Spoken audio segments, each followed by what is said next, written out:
Buenos días, nosotros somos Noel Vincent y yo Israel Pérez y vamos a hablarles sobre nuestro trabajo en ordenadores cuánticos. Hemos dividido este trabajo en 5 apartados. Yo les empezaré hablando sobre la introducción. La mecánica cuántica es la rama de la física que estudia la naturaleza a escalas espaciales pequeñas. Un ejemplo de esto sería la película de Ant-Man, donde en una parte el personaje principal, haciéndose más pequeño, llega a un lugar llamado el reino cuántico. Al principio del siglo XX, Max Planck, a la izquierda, y Albert Einstein propusieron que la luz no es una onda continua, como las ondas del agua, sino que está dividida en pequeños paquetes o cuantos, que hace referencia a la menor cantidad de energía que puede transmitirse en cualquier longitud de onda. Esta idea fue principalmente creada para resolver un fallo llamado la catástrofe ultravioleta, un fallo en la teoría clásica del electromagnetismo. Pero a lo largo de los años, otros físicos fueron desarrollándola y llegando a conclusiones sorprendentes sobre la materia, entre ellas dos que suponen la base de los ordenadores cuánticos: la superposición de estados y el entrelazamiento. Para entender su importancia, vamos a analizar cómo funciona un ordenador común.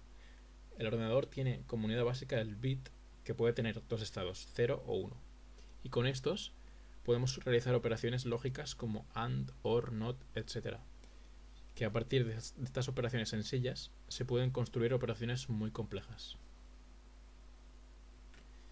Bien, gracias a la superposición cuántica se puede conseguir un tercer estado para el bit cuántico, aparte del 0 y 1, que puede ser ambos simultáneamente.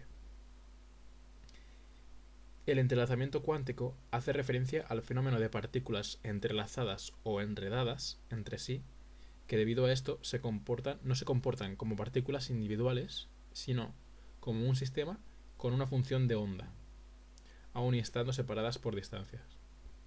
Es debido a estos dos fenómenos que hace tan interesante al ordenador cuántico en comparación con el ordenador clásico. Ahora voy a explicar algunos conceptos que he explicado Israel antes, solo que un poco más en profundidad. Para empezar, es la distinción entre lo clásico y lo cuántico. Lo clásico hace referencia a la física que explica el mundo macroscópico, como pues por ejemplo el movimiento de una pelota o el vuelo de un avión. En general son las cosas que vemos a simple vista sin utilizar herramientas. Y después lo cuántico hace referencia al modelo físico de la mecánica cuántica, que abarca las escalas espaciales más pequeñas, como he dicho antes, como es por ejemplo el mundo de lo microscópico. Por ejemplo, es el movimiento de los electrones alrededor de un átomo y sus orbitales. El siguiente concepto es el entrelazamiento.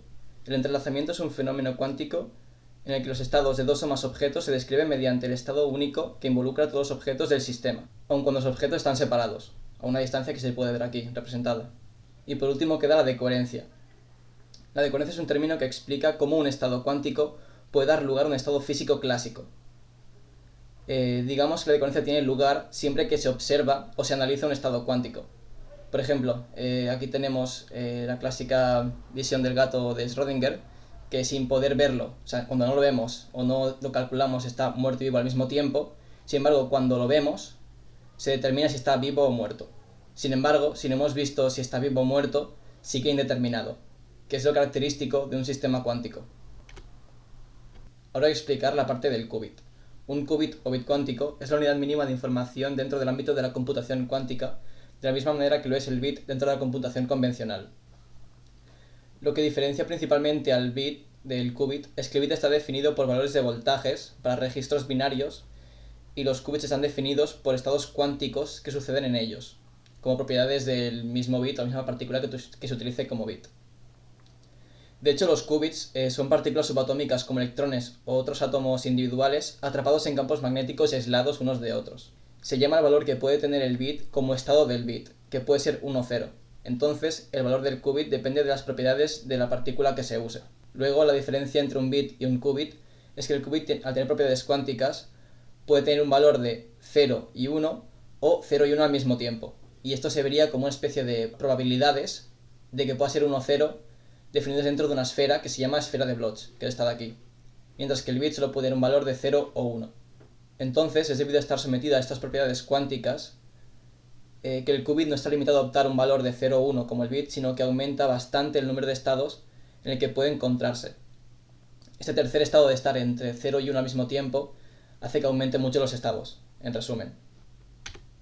Ahora voy a pasar a explicar un poco sobre la esfera de Bloch, que es la que he comentado antes.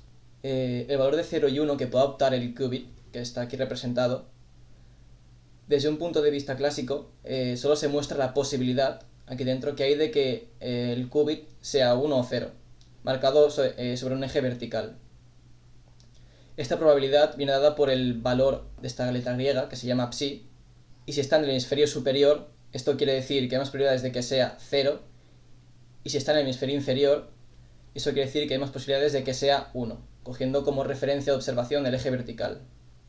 Y al igual que puedes medir en el eje vertical, puedes hacerlo en los demás ejes. Por ejemplo, si lo haces en el eje Y, en el eje vertical, en este caso, obtienes valor de 0 o 1. Pero también puedes obtener un valor de 0 o 1 si lo haces en el eje X, o lo mismo si lo haces en el eje Z.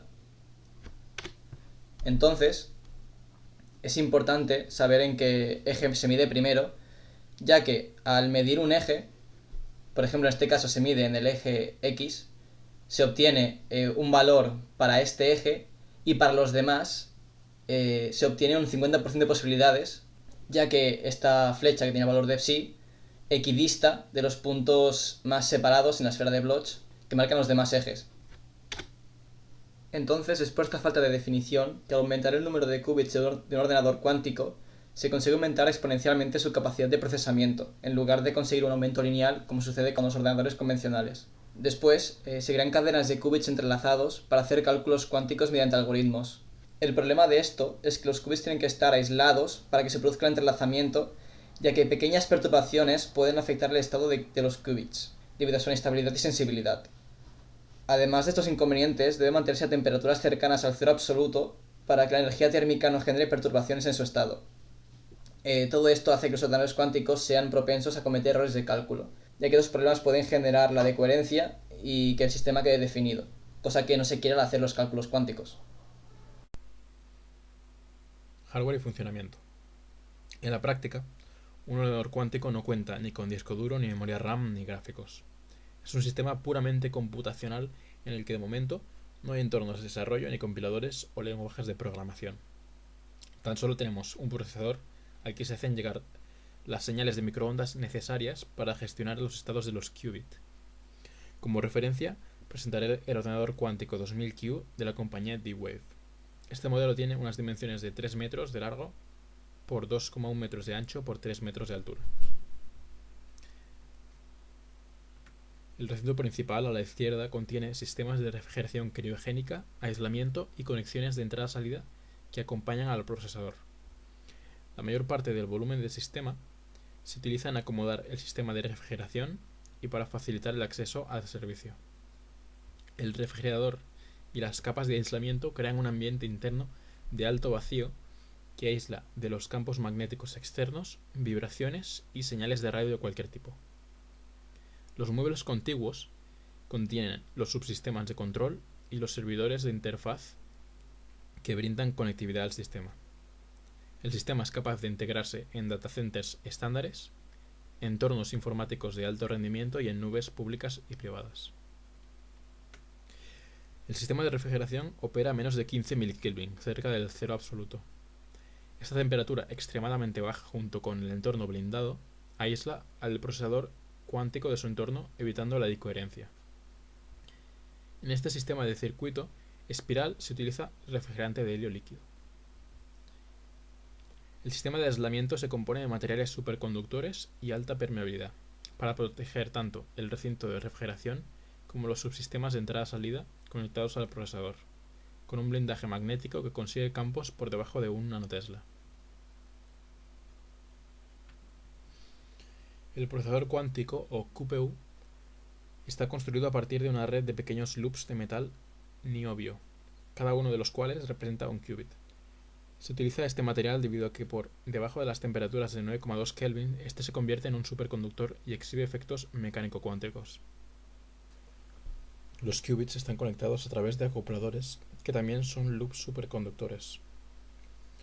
La interconexión de qubits y acopladores, junto con los circuitos de control para gestionar los campos magnéticos, crean un tejido integrado de dispositivos cuánticos programables.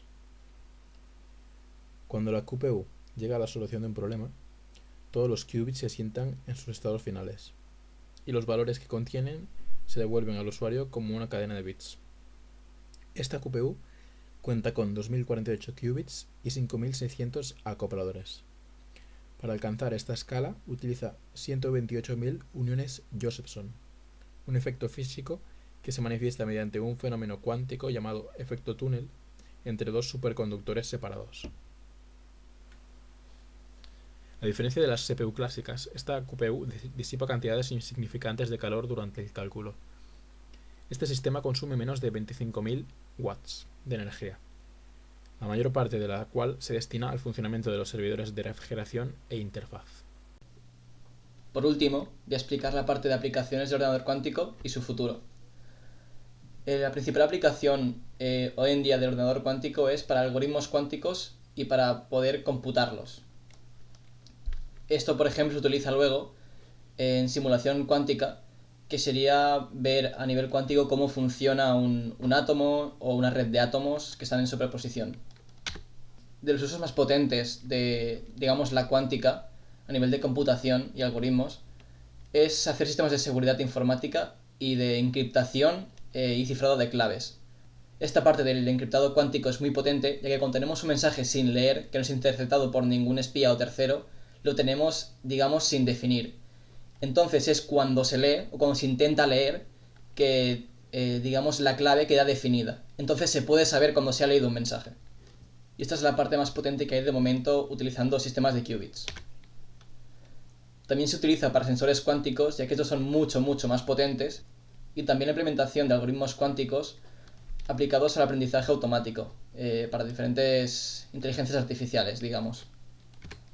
Y también aplicaciones que se utilizan hoy en día y que están en desarrollo ahora mismo es para el estudio de estructuras moleculares complejas, para desarrollar nuevos materiales y fármacos, y de hecho hay algunas marcas de coches que tienen ordenadores cuánticos con este fin, y también para optimizar procesos en el área de la salud.